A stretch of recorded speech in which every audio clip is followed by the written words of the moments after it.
My mom had talked about, with this lovely young lady here, the idea of exploring similar interests. It was so hard for me to be going into the cafeteria for the first time and interacting with people at the table. One of the things I found that helped was expanding my knowledge of different topics that people would discuss. If there was something of a common interest, it didn't matter if my social skills were lacking or if my understanding was lacking, they would appreciate my desire to learn, and having someone who would share their interest would help them overlook the autism. Now, Mimi, you touched on several good parts of that. Sunny, how about yourself? Yeah. Well, speaking of these interests, I'm very interested in anime cosplay and YouTube. Could you pass the hand sanitizer? The anime that I first started watching was Black Butler, but I watched that one for Sunny, did time. your anime interests help you with making friends or basically improving the communication skills for self-advocacy? Yeah.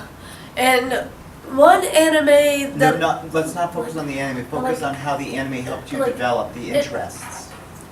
it helped me develop interest because I could talk with other people about them, and also help inspire them. But just the more animes that I watch, the more I can talk about them. And you were able to also do your costuming. Yeah. So with George's activities with costuming, you had more of an ability to take part in different activities, Yeah. which is also how you met Araya. Yeah, that is how I met Araya. I met Araya at Dragon Con. One of the largest events in the country. Yeah. I think you had a few other questions. I know we're running close to time. All right. We'll have to keep it short, though. My name is Pam Rosenberg, and I am the grandmother of a 4-year-old who's fabulous. Me too. He really is. He's so bright and he's so wonderful. I'm also a retired speech therapist who was trained in a time when autism meant something much different than this. Yes. So when we got the diagnosis, it was very scary in the beginning. But I have to say that he is so different, and this is something to you too, from what he was a year ago to what he is today. Yes. He had 4 words. Now he's speaking in full sentences. Good. And come on, Nana, let's play this game. It's wonderful. It's just wonderful to see because I really was worried about him. Me too. But I'm worried about my daughter because she's a fabulous mother who beats herself up about this child, doesn't think she's doing enough. As was said earlier by another parent, it's not her fault, and she goes the extra length. She is the baby's advocate. But I think she needs a support group. Oh, sure. And I'd like to know how to hook her up into a support group with other parents. Is there no support group in the school? I think I had already spoken about at the last parent-teacher conference the importance of the parents that came to hook up with each other. Oh, yeah. Whether or not you guys took that up for me, maybe it sounded crazy, but I did. It was thinking the best intentions, and you can come to Lindsay afterwards. Absolutely. There's actually you have that email thing running, don't Yes, you? Laura and I have the email list. Ask yourself to be added to an email list and ask we did questions that. that you can have your Helped a requests lot. added. Oh, yeah. Very And good. I have a question for the 3 of you. This is something that I'm concerned about with my grandson. When you were in school and the typical children were around you, did you endure a lot of bullying? Oh, yes. And if you did, how do you handle that? Or how did you handle that so you all have wonderful self-esteem. I couldn't handle it. The teachers unfortunately looked the other way because they viewed us as a complex problem they did not want to deal with. I said that I was a problem child. If there was no bullying, then I would not have been fighting, among other stuff. But I had gotten into a lot of detentions and a lot of fights because in middle school especially and in parts of high school, the teachers, there may be an autism program, and there were good teachers there in the autism program, but the school system itself did not care. They did not see it as worth investing in, and it was easier to just view anyone with a developmental disability as a problem child until Is fortunately. that changing at all? Is there I something don't we can do know. to change But that? that's what I was telling you, that it's different. I have no I- I have no idea how it's changed. One of the things that I'm training self-advocates for is so we can go into the school system and encourage both, when we speak to students, we show them that we are more than ordinary. We show them how we can be good friends. Get the students to be involved. Maybe the teachers can offer extra credit activities or more group projects to get the students. The best way to fight it is to have friends. And the reason why there is bullying is because many times students on the spectrum within their normal schools don't have them, which makes them a target for abuse, neglect, etc. It falls on the school system to bring the two worlds together. You're not going to be there 8 hours of the week. That's why it's necessary for the parents and us, the self-advocacy community, to bring those worlds closer together. Otherwise, things are just going to get even worse than before. Yes. Now, we have time for one last question. I believe we've kept you waiting long enough. Yeah, hi. My name is Yada Adams, and my question is basically to the parents. It's like, and the reason why I'm asking this question because I'm listening to other parents and hearing that they got this diagnosis at 3 and 2. What's the pathway to getting the diagnosis? Because I have a 4-year-old. He's about to turn 5 in May.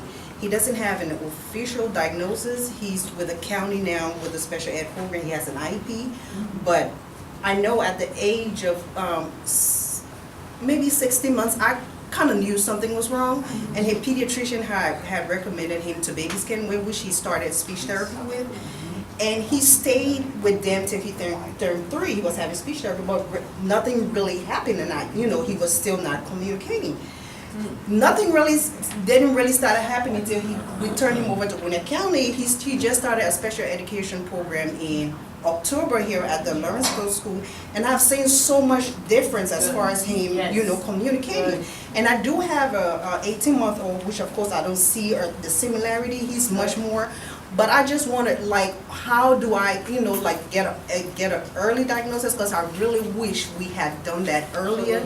Since now that I've seen him in the program and he's doing so much better, I wish we had that earlier. So I believe he would have done so much better. He must have some diagnosis to get an IEP, right?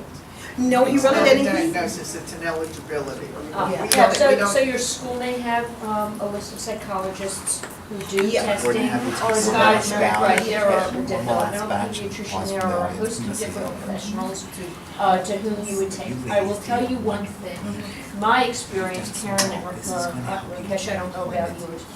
My experience honestly is this. Depending upon the specialist you go to, the specialist will see things through his or her view. So if you take the child to a neurologist, the neurologist is going to tell you X. You take the child to a psychiatrist. The psychiatrist is going to tell you why. At one point, Erin had ADHD, OCD, and PDD, NOS, pervasive developmental disorder, SPI, autism, Asperger's, and everybody said, "Oh, he doesn't have Asperger's. He's got this. No, he doesn't have this. He's got that." So everybody's got. And the bottom line, so that you really remember this, is that. I don't know if you've ever seen the T-shirt that says "Label cans, not children." The point is that these are symptoms which there's something called the DSM, it's a diagnostic manual, and Erin never fit neatly into any one diagnosis. So for instance, ADHD, you were supposed to have 8 of 13 symptoms for 6 months. He had 5. He was diagnosed with Asperger's. Asperger's is precocious speech. I had him in speech therapy at 23 months. It doesn't matter. These are symptoms that help you get treatment, okay? And that's really the key, and whether or not, and Aaron was not Asperger's, he's high functioning autistic, which, you know, for those of us who really care, we can split the hairs. But the ADHD diagnosis was helpful, you know, all of these things. So the point is to start, and to start educating yourself, and I would go to your school, people that you trust, professionals that you know today, whether it's a speech therapist at the school, a principal at the school. These are people who are in the field, who know the community, and you can trust and rely on, and then you go and you get a sense, and that's where you start. That would be my suggestion. But can't she go to like a Marcus Autism Center and get an official diagnosis? Yeah. Well, Or the but then you're autism. talking about Marcus autism. I mean, what, I don't know if the kid has autism or Well, not, but he is- that's my point, sort of like if you go to Marcus autism, then you're talking autism. You know, I don't know that you necessarily want to do The that. Emory Autism Center, One, we got the one Mimi's that- diagnosis there. Oh, They would also tell you if you're about autism. Oh, okay. That was the whole purpose There you of go. being, going through that process. We were diagnosed before. All right, people, one last round of applause for our audience. Ladies, take your bow. Thank you for being here. A couple of things before we leave. First of all, a big thanks to our video producer, Miss Araya Simmons. Thanks to Miss Araya. If you come to Lindsay later in the week or next week, we will have for you an edited video version of this entire conference. So the questions and answers and the speech that was here for all of you, I know how busy you guys get during the day, you forget so many things. Fortunately, technology will make all that material available for you. And you can pass it on, like, right? Of Can we course. pass it? Okay, good. Second, as was discussed earlier, there is an email list for parents and teachers. For those of you who are trying to join the community of resources, Ms. Radabow will be, Mrs. Radabow, right? Mrs. Radabow will be happy to provide you with a list to join on. So the community, even if you can't just be there in person for one place or time, online we will bring our world's communities together that way. Without further ado, my good colleague. Hi, what did y'all think about this, right? Amazing. And parents, thank you guys so very much for coming and sharing your stories and helping our families who are just on the beginning side of things. I just do want to pass out, Mimi, we have something very small. I didn't know your full name was Marianne, I'm so sorry. I didn't either. I didn't either. Okay, good. And Sunny. Thank you guys. We're just thanking cards. We appreciate your time and effort. That's very nice. If you signed in, if you did not sign in, make sure you come sign in because the email address that you add here will add you to the listserv. Okay?